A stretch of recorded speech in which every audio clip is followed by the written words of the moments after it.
안녕하세요. 별라디오와 서연에 오신 것을 환영합니다. 저는 40대의 평범한 주부이자 중학교에서 학생들을 가르치고 있는 선생님입니다. 교편을 잡고 학생들을 가르친 시간이 꽤 오래됐네요. 돌이켜보면 힘든 순간도 많았고 집에서 울었던 적도 한두 번이 아니었어요. 그럴 때마다 가장 큰 힘이 되어준 건 바로 남편이었죠. 힘들어서 포기할 것 같은 순간에도 꿋꿋하게 저를 지켜준 사람이에요. 동료 선생님의 소개로 만난 남편은 저와 공통점이 참 많은 사람이었어요. 외제차 영업사원이었던 남편도 고객을 응대하는 일이 많아서 저랑 대화가 잘 통했죠. 나이도 2살 차이로 큰 위화감 없이 금방 친해졌어요. 연애하는 동안에도 큰 싸움이 없었어요. 연애 기간이 길어지면서 양가 어르신을 뵙는 일도 자연스러웠고 제가 본 시댁 어른들은 더할 나위 없이 좋은 분들이었어요. 정말 이런 좋은 분들이 멋진 아들을 키워냈구나라는 생각이 들었어요.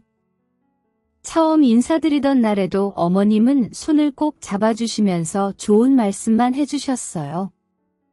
요즘 우리 큰아들이 차만 팔 줄 아는구나 했는데 이렇게 사람 보는 눈도 있었네. 어디서 이렇게 참한 며느리를 만났을까? 애들 가르친다고 했지? 네, 어머님 중학교에서 애들 가르치고 있어요. 아유, 똑 부러지네. 우리 아들 잘 부탁할게. 어머님은 저에게 아들을 잘 부탁한다며 손을 쓰다듬으며 많은 이야기를 나누셨어요.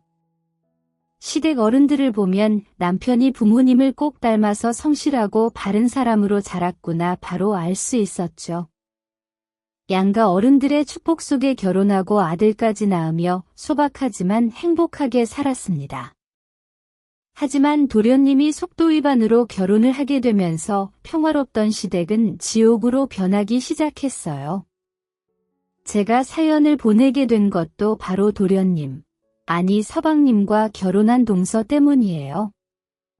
시간이 지나도 동서 얼굴을 생각하면 제 속이 부글부글 끓는 것만 같아요.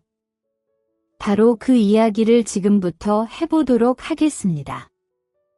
도련님은 제 남편과 10살 차이가 나는 늦둥이였습니다. 성실하고 착했던 도련님이 속도 위반으로 결혼을 한다고 시댁 식구들에게 알리면서 이 사건이 시작됐어요. 며칠 후 도련님이 데려온 동서의 첫인상은 정말 곱고 참한 사람처럼 보였어요. 수줍게 인사하는 모습이 천상 여자 같았죠. 어머님도 정말 좋아하셨어요. 안녕하세요. 처음 뵙겠습니다. 아이고 곱기도 하지. 홀몸도 아닌데 오느라고 수고 많았어요. 아니에요. 어머님도 아버님도 너무 뵙고 싶었어요. 입에 맞을지 모르겠는데 편히 먹어요. 임산부가 너무 오랜만이라 내가 뭘 해줘야 되나 모르겠네. 아니에요. 어머님 너무 많아서 제가 뭐부터 먹어야 할지 모르겠어요. 저희처럼 2살 차이 나는 도련님 부부를 보니 막내 여동생이 생긴 것처럼 기뻤어요. 아버님도 드디어 자식 농사 끝났다고 정말 좋아하셨어요. 궁금한 게 많으신지 질문도 많으셨어요. 회사 다니다가 못 다니면 답답할 텐데 자주 놀러와. 시댁 가까우니까 먹고 싶은 거 있으면 전화만 해. 이 시아버지가 다 사줄게. 시아버님은 호박이 넝굴째 굴러온다며 기쁨을 감추지 못하셨어요. 임신을 했으니 식은 좀 미루더라도 살림부터 합쳐야 했죠. 도련님, 아니지 이제 서방님이라고 불러야겠네요. 결혼 정말 축하드려요. 그 후 서방님은 살림을 합치고 몇 달 후 무사히 결혼식까지 끝냈고 제주도로 신혼여행을 다녀왔습니다. 서방님네 부부가 온다길래 오랜만에 온 가족이 시댁에 다 모이는 날이었죠. 근데 그날 정말 참하고 착할 거라고 생각했던 내 예상과는 달리 동서의 생각지도 못한 돌발 행동들이 시작되면서 저와 피 터지게 싸우게 되는 계기가 되고 말았죠. 당시에 초등학생이던 아들이 학원 끝나는 걸 데려오다 보니 조금 늦어서 서둘러 주차장에 주차를 했습니다. 그때 누군가 저희 가족에게 인사를 하더라고요. 형수님 오랜만이에요. 저희도 지금 막 도착했어요. 누군가 반갑게 부르길래 보니까 바로 서방님이더라고요. 동서는 제법 배가 나온 모습으로 인사를 했습니다. 그런데 동서의 눈이 저희 부부가 주차했던 곳으로 향하더니 톤이 올라간 목소리로 뜬금없는 소리를 하는 겁니다. 어머, 아주버님 차가 정말 멋있어요. 외제차죠? 아, 영업사원으로 일하고 있어서 직원 할인 받아서 산 거예요. 그러셨구나. 저희도 아이 낳고 하면 좋은 차가 필요한데 아주버님한테 부탁 좀 해야겠어요. 남편은 외제차 영업사원으로 일하고 있는데 직원 할인을 받아서 살 수 있었어요. 아들이 하나 있어서 먼 미래까지 생각해서 크고 튼튼한 차를 구매했죠. 동서는 본인들은 경차를 타면서 우리가 외제차를 타고 오는 걸 보고 부러운 시선으로 바라보기 시작하더군요. 어머님은 진수성찬을 차려놓고 저희를 맞이해 주셨어요. 어떻게 다 같이 들어와? 잘 됐다. 다 같이 먹을 수 있겠네? 어머님, 이게 다 뭐예요? 혼자서 다 하신 거예요? 저 일찍 부르시지 그러셨어요. 이 정도는 눈 감고도 잘이지. 오느라고 수고했다. 아유, 우리 둘째 며느리는 배가 제법 나왔네. 몸도 무거울 텐데 어서 앉아라. 오랜만에 다 같이 모여서 그런지 즐거워 보이셨어요. 서방님이 여행에서 있었던 이야기도 듣고 선물도 열어보면서 시끌시끌한 저녁 시간이 흘렀죠. 서로 근황을 묻던 중 어머님이 저에게 걱정스러운 듯 물으셨어요. 얘, 큰애야? 내가 아까 낮에 시장 갔다 들었는데 너네 아파트 어제 불났다며? 너네 집은 괜찮은 거야? 아, 어머니 별거 아니에요. 저희 앞동에서 전기 누전으로 불이 났는데 금방 소방차가 와서 큰 사고는 없었어요. 소방차가 와서 그런지 다들 큰 불인 줄 알았다니까요. 천만다행이네. 이렇게 어머님과 전 어젯밤에 대해 말을 하고 있는데 불쑥 동서가 얘기를 꺼내더라고요. 그러고 보니까 형님네 집은 어디예요? 우리 집 여기 사거리 지나서 있는 아파트야. 제 말을 들은 동서는 잠시 생각을 하더니 입을 열었어요. 아, 거기 알 것 같아요. 근데 거기 임대 아파트 아니에요? 지은 지 10년 넘은 걸로 알고 있는데. 맞아. 거기서 애 낳고 키우고 다 했어. 아, 임대 아파트에 살고 계셨구나. 저는 외제차 몰고 다니시길래 좋은 집에서 사는 줄 알았더니 그게 아니었네요. 제가 임대 아파트 산다는 말에 동서는 저를 이상한 눈초리로 쳐다보기 시작했어요. 묘하게 동서의 표정이 바뀐 걸 금방 알 수 있었습니다. 기분이 많이 나빴지만 어른들도 계시고 해서 그날은 넘어가려고 애를 썼었죠. 그래서 어느 정도 저녁 식사가 끝날 무렵에 저는 분위기를 좀 바꿔보고자 이런저런 얘기를 하며 밥상을 치우기 시작했습니다. 어머님, 정말 잘 먹었어요. 제가 치울 테니까 거실에서 쉬고 계세요. 이걸 혼자 어떻게 다 치워? 혼자 힘들어서 안 돼? 어머님이 치우시기까지 하면 제가 체할 것 같아서 그래요. 얼른 가서 쉬고 계세요. 동서하고 제가 치울게요. 이럴 때 써먹으라고 며느리들이 있는 거예요. 어서 가서 쉬고 계세요. 저는 그렇게 말씀드리며 동서에게 같이 치우자고 눈치를 줬습니다. 하지만 동서는 숟가락을 내려놓고 자리에서 일어나더니 어처구니 없는 얼굴로 제게 따지기 시작하는 겁니다. 형님, 저 임신했잖아요.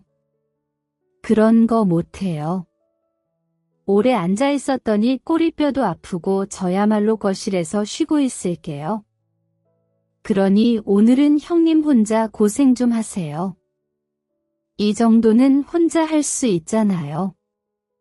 동서는 그렇게 말을 하며 어머님 옆으로 가더니 몸이 힘들다며 소파에 누워서 TV를 보는 게 아니겠어요? 어른들도 다 계시는 곳에서 누워서는 본인이 보고 싶은 채널들을 돌리며 혼자 깔깔거리며 웃고 있는 겁니다. 정말 마음 같아서는 리모컨을 빼둬서 당장 일어나 상 치우라고 말하고 싶었지만 이번 또한 분위기를 깨고 싶지 않아 그냥 넘어갔어요. 속으로 너 언제 한번 걸려봐라라는 마음밖에 없었던 것 같습니다. 그렇게 저는 혼자 꾸역꾸역 상을 치우고 설거지하고 뒷정리까지 다 할 수밖에 없었네요. 그리고 힘겹게 다 치우고 나서 이제 좀 저도 거실에서 쉬려고 할 찰나에 눈치코치 없는 동서는 제게 심한 모욕감을 주는 거 있죠. 형님, 혹시 후식은 없어요? 밥 먹었더니 시원하게 먹고 싶네요. 시원한 거 한번 동서가 찾아봐봐. 냉장고에 음료라도 있겠지? 에이, 형님 저는 누워있고 형님은 일어서 있잖아요. 일어나기 힘드니까 냉장고 가서 시원한 것 좀 꺼내주세요.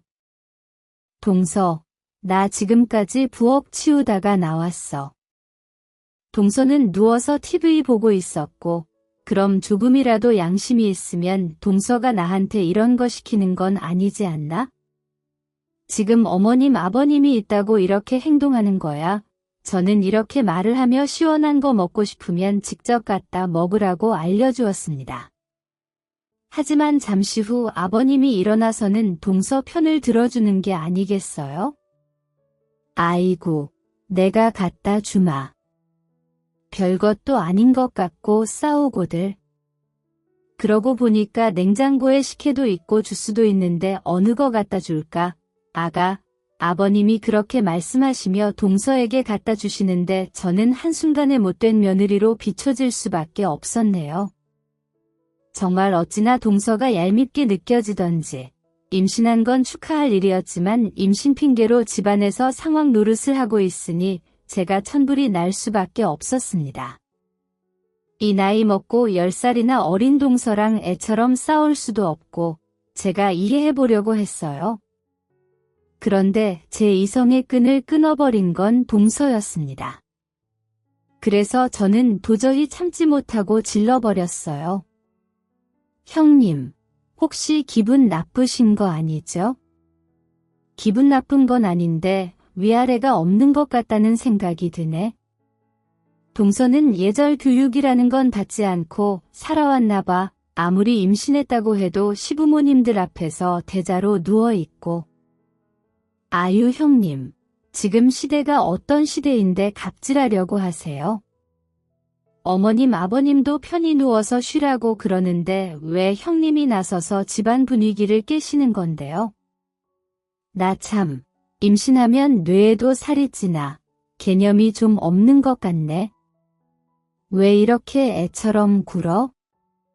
뭐 애예요? 지금 형님 말 다 했어요. 저도 참다 말한 거였어요.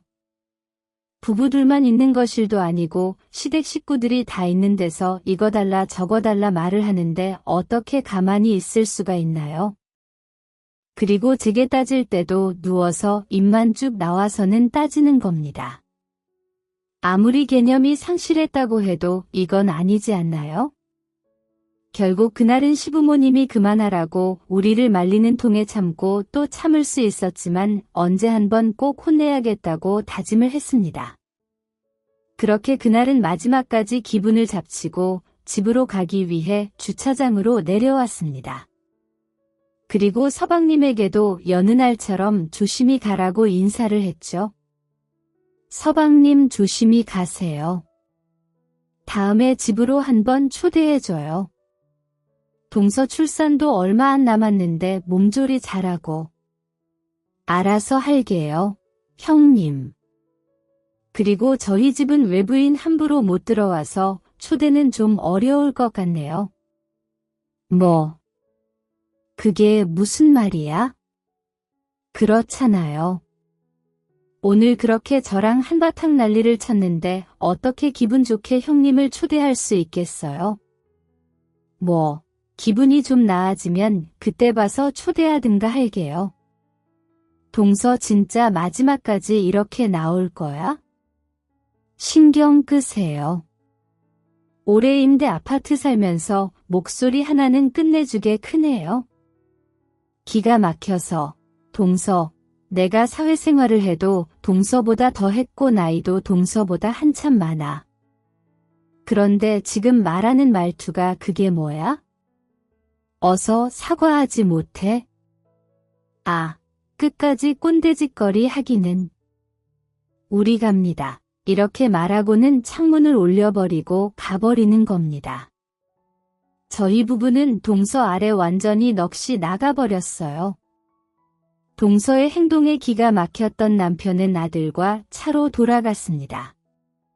그리고 사고를 친 건 동서인데 상황을 수습하는 건 서방님이었죠. 조금 뒤 저희에게 전화가 와서는 본인 와이프 대신 사과한다면서 기분을 풀라고 하더군요. 형수님, 제가 죄송해요. 이 사람이 피곤해서 예민해졌나 봐요. 다음에 제가 제대로 초대할게요. 오늘 고생 많으셨어요. 얼른 가서 쉬세요. 그리고 형한테도 말 좀 잘해주시고요. 정말 오늘 일은 죄송합니다. 네, 알겠어요. 그리고 서방님도 동서한테 다음부터는 어른들 다 계시는 곳에서 그러지 말라고 말 좀 당부해주세요. 아무리 임신했다지만 보기가 좋지 않아요. 부탁드릴게요. 네, 제가 잘 타이를게요. 조심히 들어가세요. 그렇게 그날은 완전 기분이 상한 채 끝이 났습니다. 저는 언제 한번 두고 보자라는 생각으로 뼈를 갈기갈기 갈았고요. 하지만 동서의 아나무인 같은 태도는 날이 갈수록 심해졌어요. 언제 한 번은 도련님이 남편한테 어려운 부탁을 했습니다. 그건 바로 돈 4천만 원만 빌려달라고 했다는 거예요. 이유는 묻지 않고 그냥 힘들다고 빌려달라고 했는데 저희도 초등학생 아이를 키우다 보니 한창 돈이 많이 들어갈 때라 큰 돈을 빌려줄 형편이 아니었거든요. 그래서 남편에게는 정중히 거절하라고 했어요. 그리고 사실 가족끼리라도 돈 거래는 하는 건 아니라고 판단을 내렸기 때문에 그렇게 냉정하게 뿌리칠 수밖에 없었습니다. 나중에 돈 문제로 서로 인상 붉히기 싫기도 했고요. 하지만 동서는 그게 기분이 나빴던 건지 더욱더 제게 함부로 대하기 시작했습니다. 명절이라서 가족들이 다 모였던 자리에서 결국 사단이 나고야 말았죠. 동서가 출산 예정일을 앞둔 지 한 달도 안 됐을 때 명절이라고 온 가족이 다 모였어요. 설이라 음식도 만들어야 해서 어머님이랑 장도 보려고 일찍 도착했죠. 어머님은 제가 오기도 전에 미리 나물 반찬을 해두셨어요. 그래서 저는 전을 담당하겠다며 부엌에서 분주히 움직였어요. 어머님, 저는 제가 부칠게요. 좀 쉬세요. 언제 다 이렇게 많이 하셨어요? 아유, 한다고 했는데 할 게 또 있었네. 쉬엄쉬엄 하면서 해? 아니에요. 어머님이 다 해서 저만 붙이면 되는데요. 뭘 그래? 고생 좀 하고 있어라. 나는 요 앞에 마트 가서 부족한 것들 좀 사고 올 테니까. 네 어머님, 천천히 다녀오세요. 그렇게 어머님이 나가셨고 어머님이 마트로 나가고 얼마 뒤 서방님 부부가 들어왔습니다. 전을 뒤집다 말고 인사를 하러 거실로 갔죠. 오랜만에 본 동서는 누가 봐도 임산부라고 볼 만큼 배가 불러 있었어요. 옛날에 제가 아들 가졌을 때 생각이 났습니다. 그래서 과거 일은 잊고 더 반갑게 인사를 했죠. 서방님, 금방 왔네요. 동서가 홀몸도 아닌데 오느라 고생했어. 그동안 잘 계셨어요. 빨리 온다고 온 건데 형수님이 더 빨리 오셨네요. 그렇게 반갑게 인사해주는 서방님과 아는 체를 하는데 그 사이로 동서는 저를 보는 채 많은 채 하더니 쌩하고 지나쳐버리는 겁니다. 제가 황당한 표정을 하자 서방님은 멋쩍은 듯 저희 아들 손을 잡고 거실로 가서 앉더군요. 어이가 없었던 건 그뿐만이 아니었어요. 글쎄 소파에 앉자마자 힘들었다며 별별 소리를 다 하는 겁니다. 아버님 저 왔어요. 오는 동안 너무 힘들었어요. 그래 오느라 고생했다. 편히 쉬어. 밥은 먹었니? 오다 보니까 밥도 못 먹었어요. 아버님 저 너무 배고파요. 그러고 보니까 점심때가 다 돼간다. 큰애야 우리 점심 언제 먹냐? 혜리는 시어머니보다 말리는 시누이가 더 밉다고 그날은 아버님도 조금 미웠어요. 온몸에서 기름 냄새가 진동을 하는데 저는 동서를 위해 점심까지 차리게 되었습니다. 만삭인 동서한테 배달 음식을 시켜줄 수도 없고 홀몸도 아닌 사람이랑 기싸움 하기 싫어서 그냥 한상 차렸습니다. 어머님이 워낙 손이 크셔서 나물도 넉넉히 하셔서 찌개만 적당히 끓여서 점심을 간단히 차릴 수 있었죠. 동서는 아버님 옆에 딱 붙어서는 아부를 떨면서 밥을 먹는데 얼마나 얄미웠는지 몰라요. 아버님 많이 드세요. 새해에 손주 태어나면 많이 놀아주셔야 하는데 건강하셔야죠.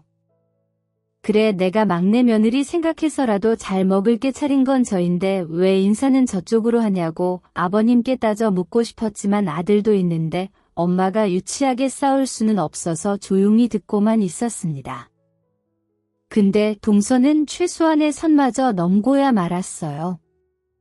남편은 어제도 야근을 해서 방에서 자고 있었고 서방님네 부부랑 아버님, 저 우리 아들 이렇게 둘러앉아서 밥을 먹고 있는데 갑자기 동서가 숟가락을 탁 내려놓는 게 아니겠어요? 놀란 아버님은 동서에게 왜 그러냐고 물었죠. 아가 왜 먹다 말어? 음식이 입에 안 맞니? 아니요. 그게 아니고 아버님 저 사실 친구들 중에도 임대 아파트 사는 친구 없거든요. 진짜 태어나서 임대 아파트 주민을 처음 봤는데 형님이랑은 밥 못 먹겠어요. 그게 무슨 말이니?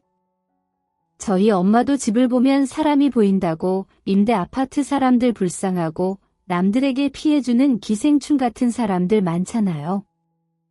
우리 집안에 그런 사람이 한 명 있는데 뭐라고 말을 못하겠고 같이 식사하는 게 거북해서요. 네, 맞아요. 동서는 마치 작정이라도 한 듯 저를 향해 독서를 내뱉는 겁니다. 도대체 왜 이렇게 나를 모함하고 힘들게 하는지 아무리 철없고 어리다지만 정확히 이유는 알고 싶었어요. 또 저희 아들도 있는데 불쌍하니 없이 사느니 이게 다 할 소리인가요? 당황한 서방님이 사과하려 했지만 저는 이제 가만히 사과만 받고 있기도 싫었습니다. 저는 참지 못하고 벌떡 자리에서 일어나서 따지기 시작했어요. 동서 도대체 나한테 왜 이러는 건데 설마 그때 돈 4천만 원 빌려주지 않아서 이러는 거야? 그래서 복수하는 거냐고. 어머 형님 혹시 저한테 자격지심 있으세요? 그깟 4천만 원 있어도 살고 없어도 살거든요. 근데 그때 알았어요. 임대 아파트 사는 사람들은 의리도 없고 믿음도 없고 가족 간에도 도울 줄도 모르는 남이라는 사실을요. 만약에 형님이 우리한테 그런 부탁을 했더라면 저는 1초의 고민도 없이 들어줬을 거예요. 근데 우릴 못 믿고 매정하게 돈 안 갚을까 봐 거절을 해요. 맞네. 지금 내가 돈 안 빌려줘서 지금 이러는 거 우리도 사정이라는 게 있고 상황이라는 게 있잖아. 근데 가족끼리 도와주지 않았다고 이렇게 철없이 행동을 하는 거야? 동서 때문에 작은 서방님이 얼마나 중간에서 난처하는지 몰라서 그러는 거야? 됐고요. 그때 우리 친정집이 망하기 일보 직전이라 부탁했었는데 형님이 우리한테 하는 행동 보고 저는 그때부터 형님으로 인정 안 하기로 했어요. 그러니까 저한테 동서 대접받을 생각하지도 마세요. 꿈 깨시라고요. 와 정말 미치고 팔짝 뛰는 줄 알았습니다. 네, 맞습니다. 가족끼리 돈을 안 도와줘서 섭섭할 수 있겠죠. 하지만 아무리 그래도 이 좋은 명절에 이렇게 막가파식으로 나올 수가 있나요? 옆에서 듣고만 있던 서방님과 아버님은 작은 동서에게 그만하라고 타일렀지만 꿈쩍도 안 하더군요. 도대체 가정교육은 어떻게 배운 건지 모르겠지만 윗사람들은 동서 눈에는 하나도 안 보이는 것 같았어요. 마트에서 어머님이 오고 나서야 조금은 진정될 수 있었지만 이제는 제가 한 음식 가지고 태클을 걸기 시작하더군요. 어머, 이게 뭐야? 형님 이걸 지금 전이라고 만드셨어요? 누굴 닮았는지 정말 못생기게 지으셨네요. 하나를 보면 열을 안다고 형님이 가르치는 아이들도 불쌍하네요. 아유, 형님 같은 사람한테 교육을 배우고 있고 우리나라 미래가 걱정이 되네요. 어머님도 동서가 말이 심했다고 생각이 드시는 건지 이번에는 동서에게 한마디 하셨습니다. 얘야, 너 지금 네 형님한테 말버릇이 그게 뭐니? 어디서 배워먹은 행동이야. 어서 잘못했다. 말하지 못해. 가만히 지켜보고 있으라니까. 지금 네가 선을 넘고 있잖아. 에이, 어머님 장난이에요. 그냥 웃자고 한 소린데 왜 이렇게 화를 내세요? 형님도 아시죠? 제가 지금 웃자고 장난친 거 우리 이렇게 기분 좋은 명절에 하하호호 웃으면서 지내자고요. 세상에 이렇게 말하며 미꾸라지처럼 빠져나가려고 하는 거 있죠. 그리고 어느새 저녁이 되었습니다. 형님 요즘 애들 임대 아파트 살면 왕따 당하고 무시받는 거 아시죠? 애 생각해서라도 이사를 가세요. 이건 정말 가족으로서 충고드리는 겁니다. 동서 우리 집에 신경 좀 꺼. 동서가 생각하는 그런 아파트 아니니까 좀 모르고 있으면 닥치고 있으라고. 네, 임대 아파트도 등급이 있어요. 그리고 임대 아파트에 외제차가 어울리기나 해요. 여윳돈도 없는데 무슨 돈으로 그런 차를 굴려요. 제가 부들부들 떨자 서방님은 분위기 파악을 했는지 죄송하다며 동서를 데리고 밖으로 나갔습니다. 그리고 어머님은 저를 달래주려고 애를 쓰셨죠. 큰애야, 내가 속이 넓으니까 기분 풀거라.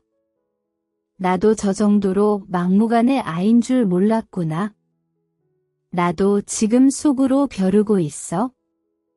손주만 낳으면 내가 다리 몽둥이를 부러뜨려서라도 가정교육 처음부터 다시 시킬 거니까. 네가 조금만 참어.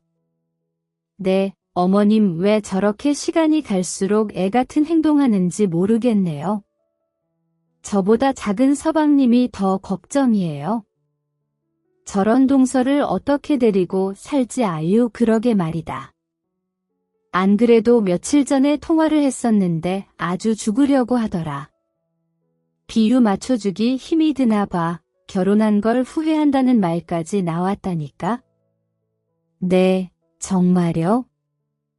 그래 요즘 회사에서 야근이 많아져서 집에 좀 늦게 들어갔는데 작은 애는 우리 아들이 바람피고 있는 걸로 오해를 하고 핸드폰 뒤지고 모르는 연락처가 있으면 일일이 다 전화해서 확인 전화까지 했었나 봐.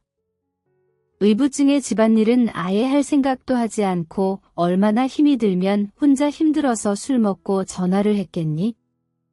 아휴 정말 힘드시겠네요. 의부증. 그거 아주 무서운 병인데 어머님이 옆에서 많이 도와주셔야겠어요. 어머님은 제게 서방님과 얘기를 해주시며 조금만 참아달라고 부탁을 하셨습니다. 그래서 저는 어머님도 이렇게 힘들어 하시는데 제가 무리하게 어른들 앞에서 싸우면 안 될 것 같아 죄송하다고 말씀드리고 알겠다고 말씀드렸죠. 그리고 먼저 손을 내밀려고 서방님 부부를 찾으러 나갔습니다. 괜히 저 때문에 싸우는 것 같기도 해서 마음이 편치 않았거든요. 조금 걸어 다니니까 서방님 부부가 바깥에서 싸우고 있더라고요. 그래서 저는 동네 사람들도 보고 해서 싸움을 말려야 될 것 같아 한 걸음에 달려갔습니다. 가면서도 이게 싸울 일인가 이해가 안 갔지만 임신했으니까 별게 다 예민했겠지 100번 이해하자. 정말 마음으로 노력했죠. 하지만 동서는 저보다 더 억울해 보였어요. 동서 그만하자. 이 좋은 날 왜 그래?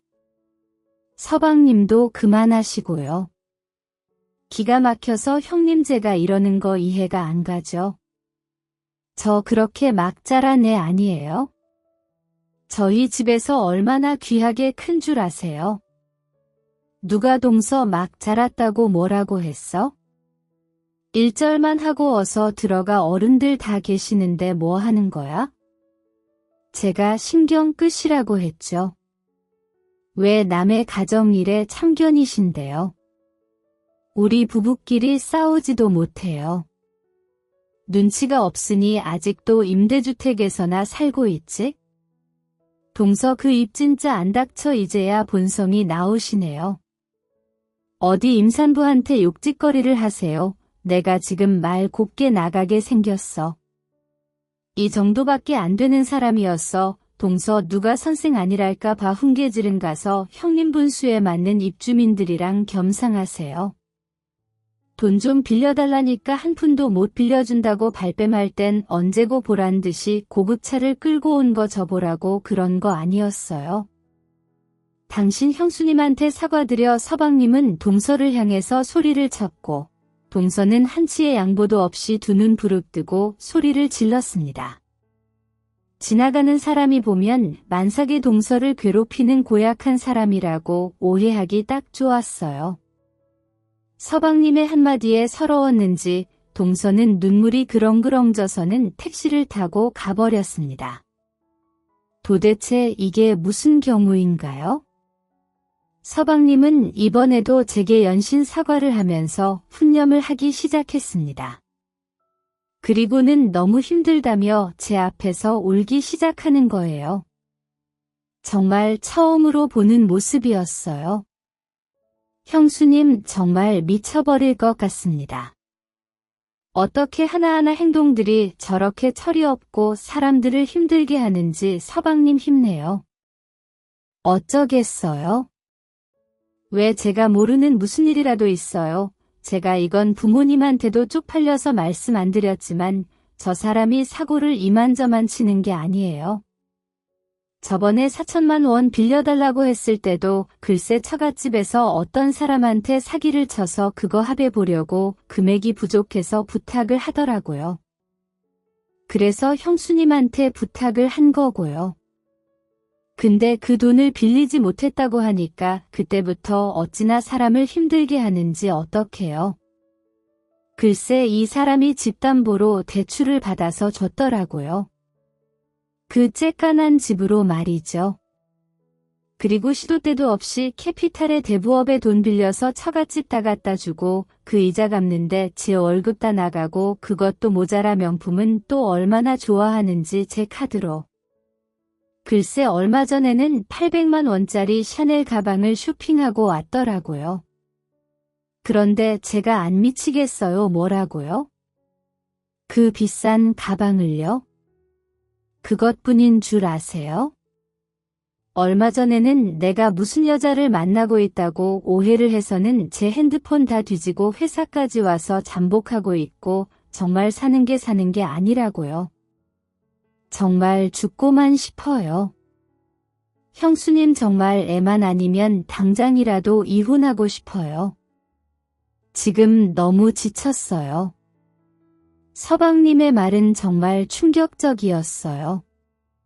사기꾼 처갓집도 모자라서 사치의 의부증에 폭언까지 정말 누가 봐도 힘들어 보였습니다. 하지만 제가 해줄 건 없었어요. 그저 어깨를 토닥여주고 힘내라는 말 정도밖에 없었죠. 만삭만 아니면 당장 쫓아가서 인생 그렇게 살지 마라 혼꾸녕 내주고 싶었지만 괜히 그랬다가는 뱃속의 아이가 잘못되기라도 할까 봐 이러지도 저러지도 못한 상황이었기 때문이었죠. 저는 조금만 참으라고 말을 해주고 서방님을 이끌고 시댁으로 들어갔습니다. 먼저 동서가 집에 가버렸다고 시부모님에게 말을 하자 황당한 표정으로 에이 하시고는 안방으로 들어가 버리셨습니다. 아무래도 화가 많이 나셨겠죠. 이 동서라는 여자 때문에 기쁜 명절이 완전 망가져버리는 순간이었습니다. 그렇게 소란스럽던 명절이 지나고 드디어 동서는 출산을 했습니다. 건강한 딸을 출산한 동서 소식에 시댁에서도 좋아해 주었어요. 아들만 있는 집에 드디어 딸이 생겼으니 얼마나 기쁘셨을까요? 저는 가기도 싫었지만 시부모님이 같이 가자고 재촉하는 바람에 제 아들과 함께 따라 나서게 됐습니다. 처음 가본 서방님네 집은 생각보다 깔끔했어요. 서방님이 반갑게 맞이해 주었고 시부모님들은 너무 귀여운 손녀를 안으시며 입가에 미소를 지으셨어요. 아유 어쩜 이렇게 예쁘니? 엄마 닮아서 이렇게 예쁜가 고생했다. 시아버지가 돼서 뭐라도 해주고 싶은데 필요한 거 있으면 다 말해라 그래.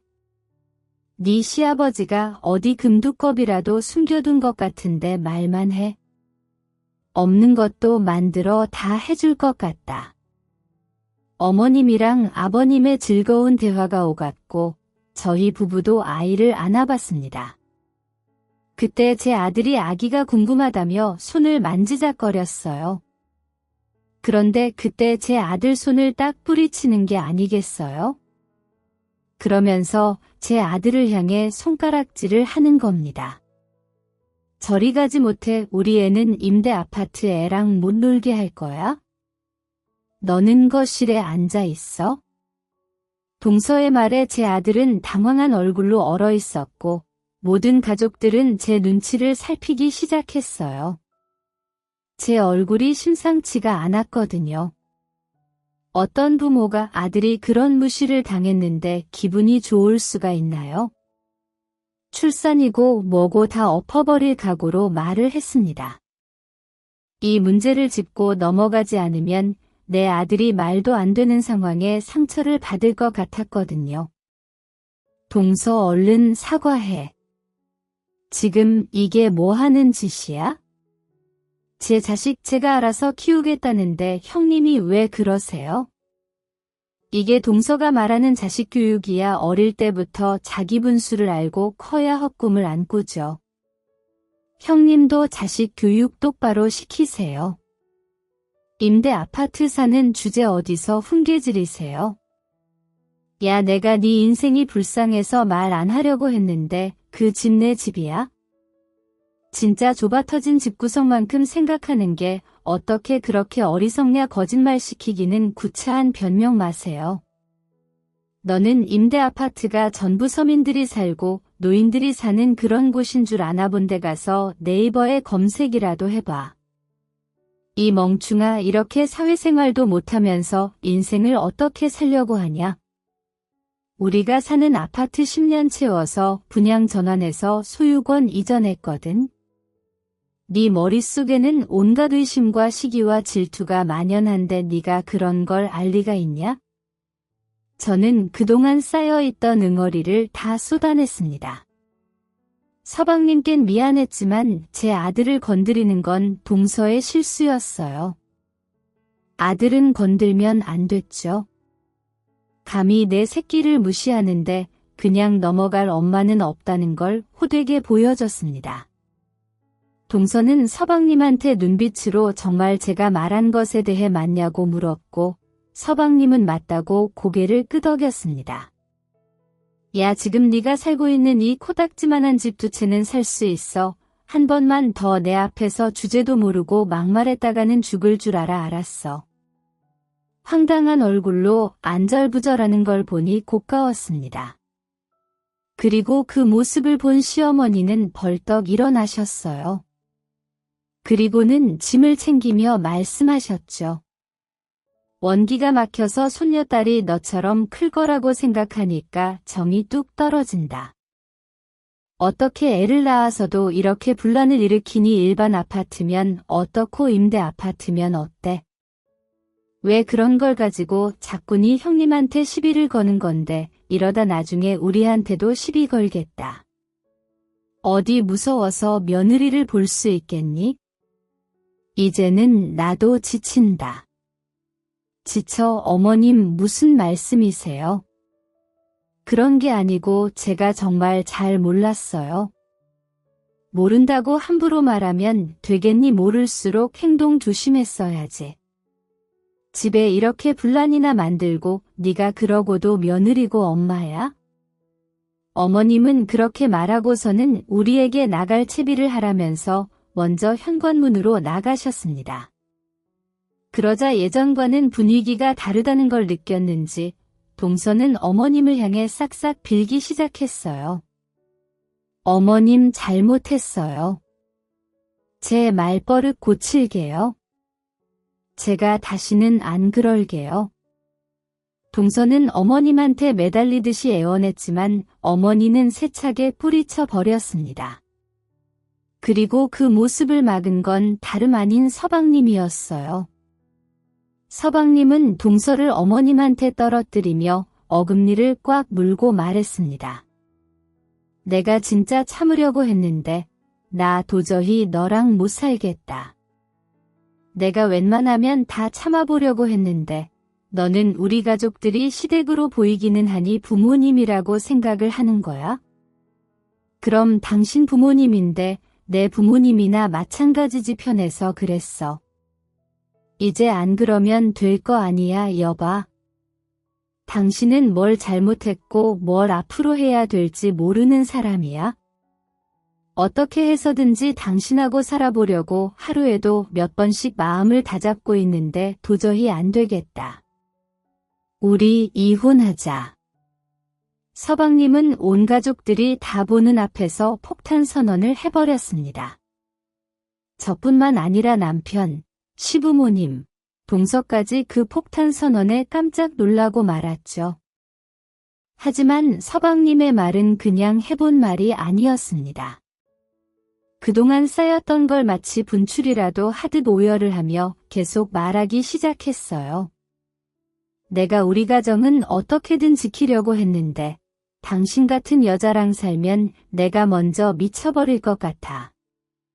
당신 같은 사기꾼 집안 능력도 없으면서 사치만 좋아하고 어른들이 있는데도 마치지 세상처럼 누워서 TV를 보질 않나 형제간의 사이를 이간질시키질 않나 내 월급을 전부 카드값 대출금으로 쓰질 않나 내가 여기서 더 어떻게 해야 되겠니? 지금 이 순간부터 이 집에서 나는 나갈 거니까 더 이상 찾지 마. 서방님은 정말 이렇게 말을 하며 가장 먼저 집을 나가버렸습니다. 제 남편이 놀라서 서방님에게 달려갔고 저는 시부모님을 모시고 집을 나와버렸어요. 동서는 애타게 우리를 불렀지만 누구 하나 동서의 부름에 응답해주는 사람은 없었죠. 모두들 한마디로 질려버려서 상종도 하기 싫었던 거였죠. 그날 저녁 남편과 서방님은 술이 떡이 돼서 저희 집으로 왔습니다. 그리고는 당분간 저희 집에서 지내면 안 되냐고 부탁을 하더군요.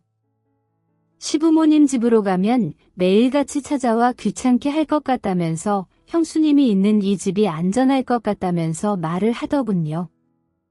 저는 안쓰럽기도 하고 안타깝기도 하는 마음에 내 집처럼 편안히 생활하라고 하고는 옷방을 내주었습니다. 그리고 이부자리도 깔아주었죠. 남편 말을 들어보니까 술을 먹으면서도 이제가 태어난 조카가 불쌍하다면서 하루 종일 울었다고 했어요. 그만큼 마음이 어리고 착한 서방님이었습니다. 그리고 다음날 정말 서방님은 변호사를 선임해 이혼 소송을 진행했습니다. 놀란 동서는 서방님의 마음을 돌리려고 애를 썼지만 서방님은 꿈쩍도 하지 않은 걸로 보였습니다. 그러자 얼마나 황당한 일이 있었는 줄 아시나요? 세상에나 아이 키우는 게 힘들다며 오는 자기 아이를 놔두고 집을 나가버린 겁니다. 서방님에게 문자만 남겨둔 채 조카를 놔두고 무책임하게 집을 나가버렸고, 놀란 서방님은 일하다가 문자를 받고 회사에 월차를 내고 곧장 집으로 뛰어갔다고 했어요. 동서 그녀는 이혼 소송을 이런 식으로 진행을 하면 본인에게 모든 게 불리하게 적용될 걸 알았던 건지 소중한 생명 자기 딸마저 버린 채 가버렸던 거였습니다. 정말 쓰레기 중에 최악의 쓰레기이지 않나요? 그러면서 며칠 뒤에 합의 이혼해 줄 거니까 서방님한테 2천만 원만 달라고 부탁을 했다고 하더군요. 카드값 사고 대출금을 갚아야 된다면서 말이죠. 정말 미친년이 맞았어요. 하지만 서방님은 아이를 두고 도망간 아내를 보고 더 이상 호구가 아니었습니다. 이를 바르듯 갈기 시작했어요. 처갓집에 자기 모르게 대출받아 갖다 준 돈, 정신적인 위자료 등도 소송을 같이 걸어서 정신머리 혼미할 정도로 탁탁 털어버리기 시작했습니다. 그러자 서방님한테 그냥 합의 이혼해 줄 테니 소송만은 제발 취하해달라고 싹싹 빌기 시작했고 몇 번이나 애걸복걸하며 다시 자신을 받아달라고 성가시게 했다고 하더군요. 동서가 집을 나간 후 조카는 시어머님이 봐주기 시작하셨는데 시댁까지 찾아가서 시부모님께 잘 좀 중재해달라고 부탁을 했다고 했어요. 그러자 시모는 그동안 쌓였던 감정들을 한꺼번에 풀어버렸다고 합니다. 주방에서 굵은 소금을 한 바가지로 가지고 와서는 얼굴에 팍팍 뿌려버렸다고 하는 거 있죠. 이년아 여기가 어디라고 찾아와 애새끼 버리고 도망간 년이 무슨 낯짝으로 찾아오냐고 한 번만 더 찾아왔다가는 그때는 소금이 아니라 네 뺨을 갈겨버릴 줄 알아 이년아라고 말이죠. 그렇게 호되게 당하고 울면서 돌아갔다고 하더군요. 그 얘기를 어머님이 해주시는데 제가 얼마나 통쾌했는지 모릅니다. 어머님도 묵은 체증이 다 내려간 것 같아 살 것 같다고 하셨고요. 이혼 결과는 예상대로 서방님에게 일방적으로 유리한 판결이 내려졌고 양육권과 친권도 가져올 수 있었습니다. 정신적인 위자료는 받지 못했지만 대출금은 조금 회수할 수 있었다고 하더군요. 적당한 선에서 서방님이 합의를 해준 것 같아 보였어요. 그리고 지금은 또 하나의 소송을 걸고 있어요. 그건 바로 전 동서년이 양육비를 주고 있지 않고 있다고 했어요. 어디서 어떻게 폐인처럼 지내고 있는지 모르지만 지구 끝까지 가서 양육비를 받아내겠다고 하더군요. 아무튼 그렇게 서방님과 동서년의 결혼 생활은 끝이 났습니다. 서방님은 지금 집을 팔고 시댁에 들어가서 시부모님들이랑 함께 살고 있어요. 솔직히 그 동서년이 있을 때보다 얼마나 얼굴이 좋아지고 편안해지는지 몰라요. 그러면서 얼마나 동서한테 질려버렸는지 여자는 아예 쳐다도 안 본다고 하더군요. 저도 그 말의 뜻이 무엇을 말하는지 누구보다 잘 알기에 뒤에서 시간 날 때마다 조금씩 시댁에 가서 술 한 잔도 같이 먹어주고 조카도 봐주며 나름 즐겁게 지내고 있답니다. 저는 동서를 보면 왜 집안의 여자가 잘 들어와야 하는지 몸소 체감할 수 있었어요. 미꾸라지 한 마리 때문에 시댁 전체가 흔들릴 뻔했으니까요. 서방님이 바보같이 착해서 동서는 호구라고 생각하고 이용을 했지만 결국 자신의 발등까지 찍혔으니 그나마 위안으로 삼고 있네요. 솔직히 조금만 더 서방님이 처음부터 매정하게 전동서와 인연을 끊어버렸다면 좋았을 걸, 이런 아쉬움도 있는 것도 사실이지만 우리 시댁은 이것도 인생이라 생각하고 받아들이려고 애를 쓰고 있습니다. 인생은 과거보다는 현재와 미래가 중요하니까요. 그래서 저는 우리 서방님과 조카가 앞으로 열심히 건강하게 잘 살기를 항상 응원해주고 있답니다. 제 사연은 여기까지예요. 이제 날도 좋아지는데 아이들과 아름다운 들꽃도 보며 좋은 건 많이 보시고 좋은 말만 해주며 행복한 날들이 가득하길 바랄게요. 길고 긴 저의 이야기를 지나치지 않고 잘 들어주셔서 감사합니다. 경청해주신 여러분들의 세상에도 행복만 가득하시고 항상 풍요로운 일들도 가득하시길 바랄게요. 모두들 따뜻한 봄날 더 행복하세요.